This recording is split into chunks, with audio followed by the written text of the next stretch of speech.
Okay, so here we are in Illustrator, and because we're always designing web-friendly stuff, um, so you should do File New and do Landscape Orientation, because that'll be more web-focused. Remember, a good rule of thumb for the web is to get everything to be 1,000 pixels is kind of a lot. Like if you Um, so 1,000 pixels is kind of my meter for a website. If you want to, cater to these Apple high density screens, then 2,500 is the most. So if you're making a big header, it should be somewhere between 1,000 and 2,500, whatever you think. I usually fall around 1,500. So all these graphics, we output JPEGs. So remember, you can always open up your output in Photoshop and check it and alter it when you're done and make sure it's web friendly. That's just a good practice for this class, and I'll give you practice for a job too. If you so you went File New, basically went through that. Always choose RGB. Most work in Illustrator is RGB unless you know specifically that it's CMYK. I usually change it elsewhere. And make a landscape oriented artboard. And if you want to do what I'm doing, which is changing the size of the artboard, if you accidentally make a portrait one, use the artboard tool, which is there to reformat it, right? Now I'm just going to write some notes because Illustrator, like Photoshop, is really dense.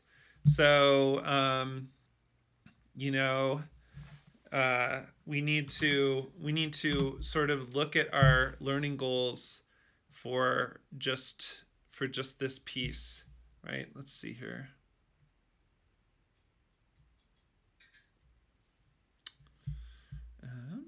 Okay. All right, cool. So I'm going to write a list of things that I want you to focus on.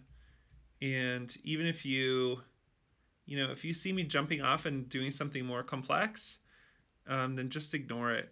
Like even using text, I don't want you to be using text right now. So here's my list. Um, Selection and direct selection.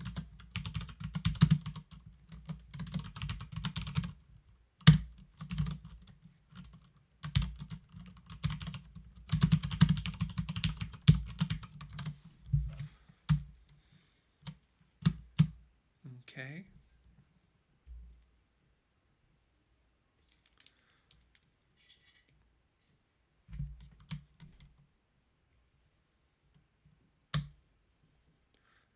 Put this off the artboard.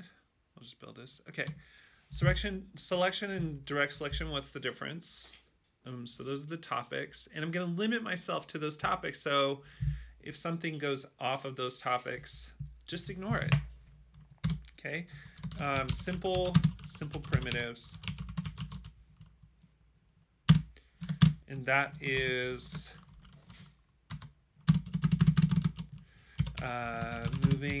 moving the whole thing. Well, actually, that's selection and direct selection. So let's just say with simple primitives, uh, and then this discussion will be creating and organizing them. So selection, direct selection, simple primitives, and we're going to use selection, direct selection to manipulate the simple primitives. Then we're going to make compound shapes using the Pathfinder. And we're going to discuss. So actually, all right. So that's one item. We're going to have compound shapes using the Pathfinder, and then the other thing we're going to look at is stroke and fill, and we're going to look at color libraries. Cool. And then all of this falls in the bracket of just getting oriented to Illustrator. I know that some of you guys have some Illustrator experience, and that's fine. But we're just going to treat this as though you've never used Illustrator before. All right, so I'm going to take this list and make it small. And what you'll notice right away is that I'm doing a transform without any button commands, right? So already that will tell you why Illustrator is amazing, because you can transform without button commands, without any kind of Command T and resizing it and then choosing it. This is my argument of why Illustrator is a little more flexible than Photoshop. All right, so we're going to make a simple geometric composition. Um, oh, and then there's one other thing that I need to add here. It's using layers. Okay. So I'm going to go to the layers palette, which looks like a stack of squares. And you can see I have layer 1. So layer 1 is where I have my text. And just like in Photoshop, you can lock layers. So I'm just going to lock it because I don't want to mess with it. Now layers are different in Photoshop than they are in Illustrator. Oh, by the way, see this pencil with a circle and a slash? That means I can't work on it because the layer is locked, right?